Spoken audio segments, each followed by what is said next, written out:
right. Good morning, scholars. Thank you so much for joining me. Okay, so everybody take a moment to look at this photo. What do you see in this photo? Yeah, Willis? I see a lot of conflict and chaos. Gabrielle. The ref looks very uncomfortable with what's going on, like he doesn't really know what to do. Kyle? Yeah, there seems to be like some players trying to hold back these other two players, like trying to fight each other. Ray.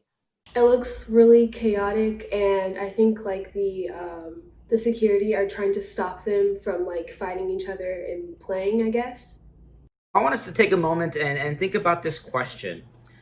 What would it be like to play a basketball game without any rules? So think about a game that begins with no boundary lines, no fouls, and the players can choose how many points each shot was worth. What would that be like? Kyle? Yeah, I feel like it would, like, none of the teams would really know what to do because you can just basically do anything. Mm-hmm. It would be not really like a structured game. Okay. Willis. Yeah, I agree with Kyle in the sense that rules create structure. And I also think that rules help keep the game fair since both teams have to abide by the same set of rules. Therefore, you get a fair game with both teams having an equal chance of playing and winning. Ray? I actually used to play basketball and I was super bad at it. Like, I would always throw the ball in the wrong direction, and that's kind of like what you're saying without any rules, and there's like no one to tell me that I'm throwing the ball in the wrong direction. So, a game with no rules will be definitely like very chaotic and just crazy. Gabrielle? I agree with everybody. It would just be complete chaos. Like you can see the picture, there's clearly a lot going on, and that would be the entire game all the time. And it wouldn't be fair to anybody if you could just make up, oh, I just got 100 points and now I win. That wouldn't be fair to anybody, and it just wouldn't be conducive for sports. So, real quick, on a scale of 1 to 5, how fun would that be? So, 1 would be not fun, and 5 would be fun. So, take a moment to think about that, and then when you're ready, go ahead and hold up your fingers to show me your vote. Okay. Cool. So I see we got some zeros, we got a 1, and we got a 2. So it seems like the group is in agreement about a game of basketball without rules wouldn't be fun. So the same thing is true for the group discussions that we will take part in. We are all going to work together as a team to help create our community norms of engagement for group discussion. So it's exactly like a basketball game, when there are a few rules, it makes it that much more interesting, right? There's a purpose and there's a way to play. So a few rules or norms, as we're going to call them, make the discussion much more interesting. So I'm going to move on and go ahead and share the 10 norms that we're going to look at and discuss. The first one that we have here on the list is be on time and prepared. This basically means if we decide that our group discussion starts at a certain time, we want to be certain that we're there and we're ready to go and engage in this conversation. Number 2, do not repeat points already made. So again, in order to help keep our discussion efficient and keep it engaging, we want to make sure that we're not repeating something that someone already has said.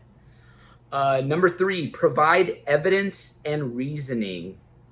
So we want to make sure that we're just not saying a certain statement, right? We want to back it up with some information that we have.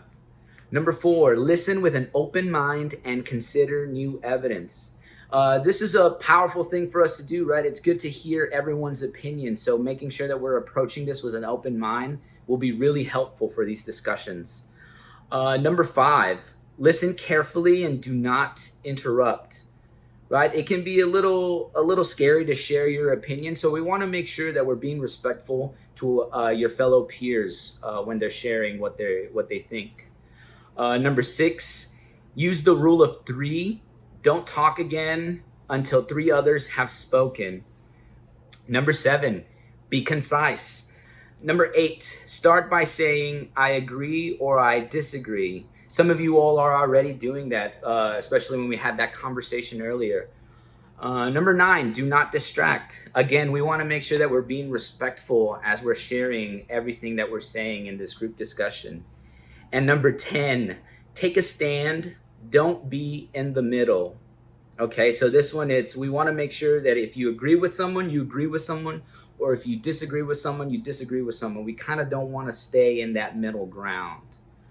Okay, so I want us to think about which of these norms are most important for this group. You each can vote for 3 of them. All right, so first one, be on time and prepared. Okay, no votes for that one. Number 2, do not repeat points already made. We got 1, we got 2. Number 3, provide evidence and reasoning. 1, 2, 3. Okay. Number 4, listen with an open mind and consider new evidence. Okay, we got 1, 2 for that one. Number 5, listen carefully. Do not interrupt. We got 1 vote for that one. Number 6, use the rule of 3. Don't talk again until 3 others have spoken. We got 1 vote for that, and we got 1 vote for that. Okay. Number 7, be concise. No votes for that one. Number 8, start by saying, I agree or I disagree. We got 1 vote for that one. Number 9, do not distract. Okay, no votes for that one. And number 10, take a stand. Don't be in the middle. Okay, we got 1 vote for that one. Okay, so let me go ahead and look at my tally marks. All right, so it looks like we had 3 votes for provide evidence and reasoning. Those of you that voted for that one, can you please expand on that and tell us why you might have voted for that? Gabrielle? If you're making a point and you don't have evidence and reasoning, you could just be making anything up. And how are you supposed to support your opinion or your fact without evidence and reasoning? Otherwise, no one would listen. Okay. Those of you that didn't vote for that, the provide evidence and reasoning, can you talk about maybe why you didn't vote for that? Ray? I definitely agree with Gabrielle. It's really important to provide evidence and reasoning. I just didn't feel like it was the most important 3, if that makes sense. Okay. Think about the other norms that you voted for. Why did you vote for it? Does anybody want to talk a little bit about why they chose the... Oh, yeah, Willis? My top 3 were listen with an open mind and consider new evidence, provide evidence and reasoning, and use the rule of 3. So I think if we accept that everyone should provide evidence and reasoning in order to support their claims, and if we also accept that you should listen with an open mind and consider others' input, then I think that the third one would only be fair if it's use the rule of 3. So if everyone in a group discussion provides evidence and reasoning and everyone else accepts the evidence and reasoning, then we should let at least 3 people talk so we can throw around the maximum amount of ideas and get the most ideas flowing in between people. Yeah, Gabrielle. I agree with Willis, but I also agree with Ray on what she said about something not being as important. So the rule of 3 for me just isn't as important as some of the other ones on the list. Kyle? Yeah, so I agree that like some are more important than others. Like, do not repeat points that have already been made. Because if everybody's repeating the same points, then like the discussion's not really going anywhere. Yeah, Ray. I agree with you, Kyle, about what you said about number 2, do not repeat points already made. I also feel like if everyone's repeating the same point, like I feel like the conversation also won't go anywhere, and the discussion will also be longer, and it'll just take too much time if everyone's repeating the same point. Willis? I don't necessarily disagree with anyone. I like what you all said. I just think that all the norms are important because I don't think we'd be able to have a good discussion without all of them.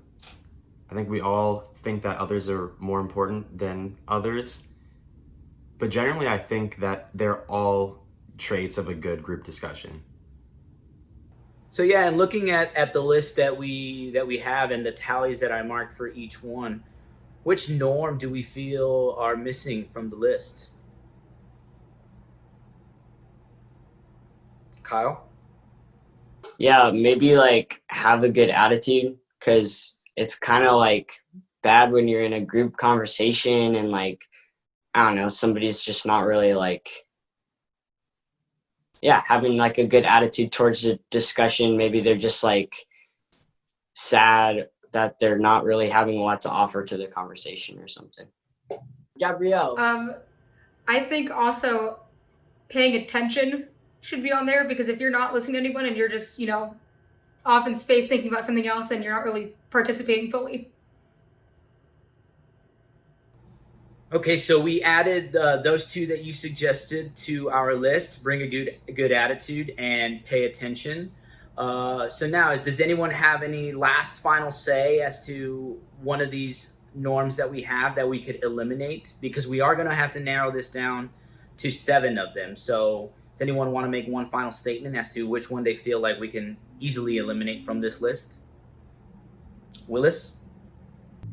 Maybe we don't need to start off every sentence or every claim by either saying I agree or I disagree, only because I feel that sometimes those two statements can be limiting, especially if we're trying to build on a conversation and bring it starting from one place and ending somewhere else.